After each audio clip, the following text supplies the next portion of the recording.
It is Monday, October 25th at Rogers State University, and welcome to our class.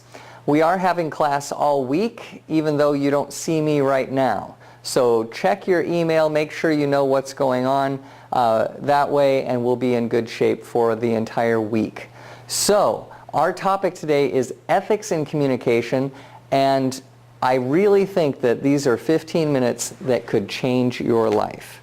So the first thing we're going to cover are some principles. Now, some of these come from Stephen and Susan Beebe. A lot of it comes from other sources. So you definitely want to take notes today.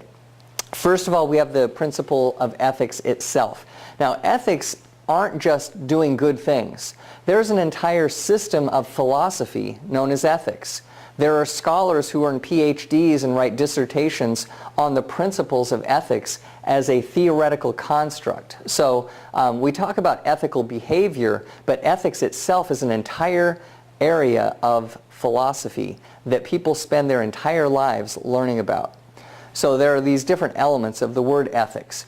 But for our purposes, Beebe and Beebe tell us that ethics are the beliefs, values, and moral principles by which we determine what is right or wrong. So we have lots of ethical choices that we make every day. And the sum total of those ethical choices can really affect how we live our lives, how successful we are in life, but also how valued we feel ourselves. So there's actually a correlation between ethics and people having good self-esteem.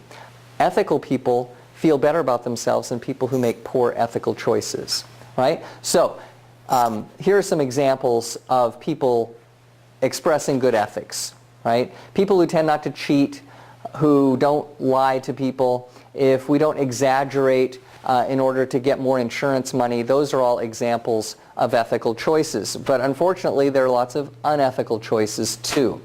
And so it's really important to have a good ethical framework before you even go into a new career or before you commence an educational program. So Beebe says that it's really important to begin with an ethical goal. You want to start out with good intentions. Of course, we hear about people who start off with good intentions who don't finish there. That's important too, but at least you want to start off with good intentions. If your goal in life is to take over the world and to exterminate an entire religious group such as Adolf Hitler, he started off from the very wrong footing as soon as he became the Chancellor of Germany. So responsible speakers use good thinking skills, also good research, knowledge, in order to make their decisions. They don't manipulate the truth. So here are some things that we want to avoid. You've got four elements here that you should take careful note of. These are things that we want to avoid if we are going to be ethical speakers. And remember, those ethics do translate into success. So you could even be an unethical person and say, I really just want everything I want out of life. I don't care about other people. And yet you would still be more successful by simply applying these principles. Of course, it's good to mean it too. But these are some behaviors that successful people tend to do. Successful people tend to be honest. And you've heard the expression, nice guys finish last. It's not true. People who are ethical tend to finish first. And so it's important to give good information. We'll talk more about knowledge in a minute.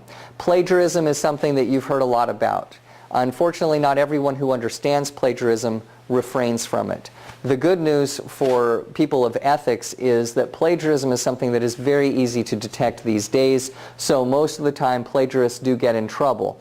But you understand that plagiarism is using somebody's information without giving them credit. And yet,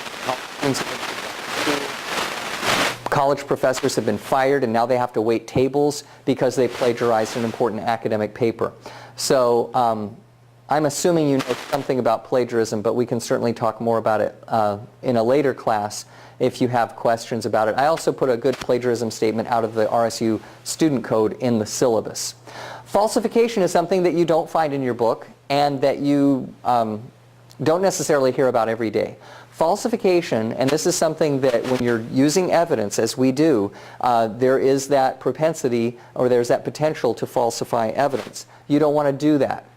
Falsification means that you did find this evidence, but then took it out of context somehow. There are a couple of ways to do that. One is to change a word, right? I remember a debater who had an evidence card that said El Salvador is a democratic country. And he just added the word not, okay, which is kind of a joke when you do that. Obviously, that's falsification. That's telling the audience that this source is saying the exact opposite of what he's saying. That's an example of falsification. But you don't have to alter words. Falsification is any distortion. So another example of falsification would be if we simply take something out of context. Okay? I gave an example like this once in a class where a debater said that even Ronald Reagan agrees that the Sandinista government in Nicaragua is not communist. And then he read this evidence that said Reagan dismisses the Sandinistas as communists, not understanding, or maybe not wanting to understand, that to dismiss someone as a communist does not mean that you're dismissing the charge, but you're simply repudiating those people because they are communists. Ronald Reagan absolutely thought the Sandinista government in Nicaragua was communist. That's why he worked very hard to try to overthrow them, even to the point where some in his administration got in big trouble over it. So falsification is taking something out of context or otherwise distorting evidence. We never want to distort evidence. If you think that a piece of evidence says something that's going to be really good for you, but then you look at it more closely and say, oh, yeah, I guess it doesn't work for me, the thing to do is just discard it. You can find other good evidence that will support your point. Another is, the final one here of these ethical errors is fabrication. And this may be the worst, although I don't know if any of these, they're all bad. But fabrication means to entirely invent evidence. And occasionally people are tempted to invent evidence. Sometimes scientists have been accused of this, rightly. For example, there was a couple of scholars at Brigham Young University who fabricated evidence that they had found cold fusion. They hadn't found cold fusion, and they're no longer in higher education. So inventing evidence is fabrication, and that's a really extreme form of dishonesty or of ethical violations. So that's the bad thing. Here are some good things. These are also not in your textbook. These are 3 ethical principles that can help guide us to making good decisions and being ethical speakers. The first is called humanity. Humanity is the idea that we want to treat everyone with respect, that we wouldn't use people as a means to an end, right? People are not to be used, they are to be interacted with. And yet, sometimes if we have some power over another person, we'll abuse that power. And so humanity means treating people with respect, even if they're less powerful than we are. For example, Dan Reeves was an NFL coach for 3 different teams, and he said something that I thought was very meaningful. As a head coach, he had a lot of power over people, and yet one of his sayings was, "You can judge a man's character by how he treats those who can do nothing for him." So that's an example of humanity, treating people with respect regardless of any power that we might have over them. And so we would never want to personally attack anyone, that's inhumane, but also we wouldn't want to humiliate anyone for our own benefit. An important example of this was a financial expert who had a radio call-in show. And so people would ask him his advice. They say, okay, I'm making this much money and here's a possible investment. What should I do? You know, Susie Orman is a popular one now also. But this guy had a radio show and someone asked him about this certain investment that required a large down payment, right? A large initial investment. And so the financial advice person said, okay, you're talking about this one, right? And the guy said, yes. And he says, you realize that takes a big initial investment. And the guy said, yeah, that's what I heard. So do you think it's a good choice for me?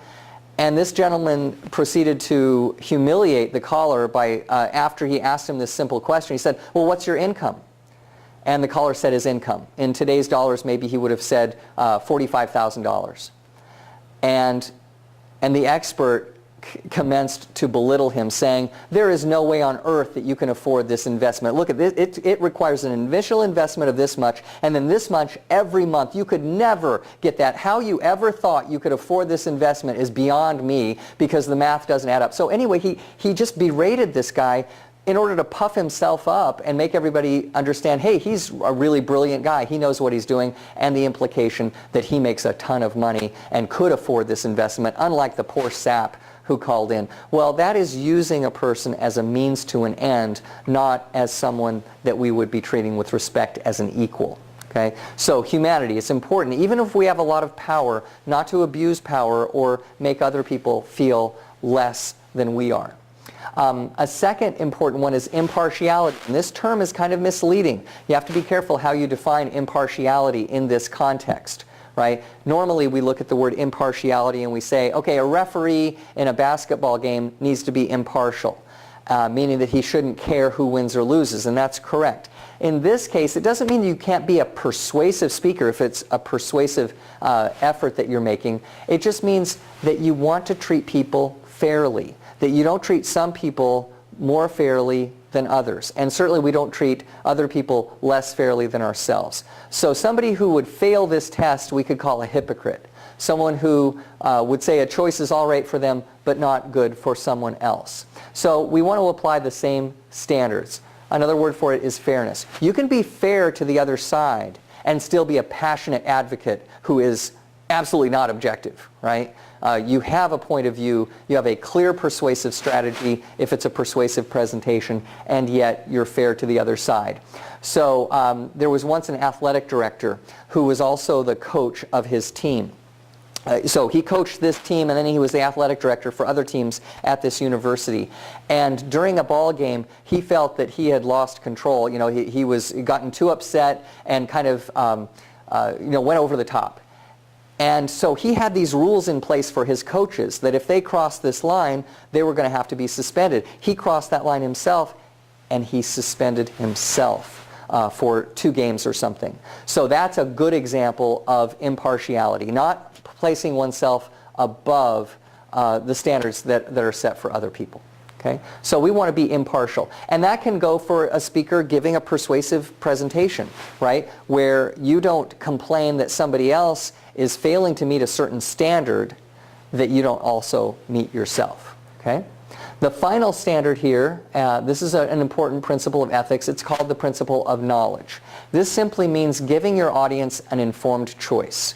You want to make sure that you are not doing any of those unethical practices that we referred to before, such as falsifying, fabricating, or dishonesty, that we want to give an informed choice. Again, it doesn't mean that we're not passionate. It doesn't mean we don't have a clear point of view. Okay? If we're arguing for a law, then we're going to argue for that law as strenuously as we can. However, we're not going to change the information or withhold information. A really good example of this, there are a lot of district attorneys. These are lawyers who work for the state who file prosecution against defendants who have been arrested. Okay? Sometimes the DA has a really difficult choice to make. And that is to pursue a case against someone where maybe the case isn't that strong. Okay? Well, some DAs will say, yeah, I think I can get a conviction here. The case isn't perfect, but I'm going to do the best that I can. And so they'll do that. However, occasionally a DA will understand not just that he has a weak case, maybe he has a really strong case, but the district attorney finds out that the defendant is really innocent. Okay? But the DA, maybe this is a high-profile case. Maybe this is someone who wants to run for governor someday. Okay? So he wants a really high-profile conviction. That district attorney is making an ethical choice here. And if you're that person, you want to make the choice, of course I'm going to drop these charges. Even though I could build a good case, even though I've got good information against this defendant, I'm not going to pursue it because I know it would be wrong. Okay? That is the principle of knowledge. And when people withhold information, that's really a wrong thing to do. So your homework is to learn a little bit about an example of someone withholding knowledge, and that is the Watergate affair. I would like you on your own to learn a little bit about what happened on August 9th, 1974 that was a big problem for Richard Nixon. Okay? That was an important day in U.S. history. It refers to something that happened before it. But look up the Watergate affair and find out for me, what did President Nixon do that was wrong? All right? Check your email. I've got more updates about what's going on this week. Take care, and thanks a lot.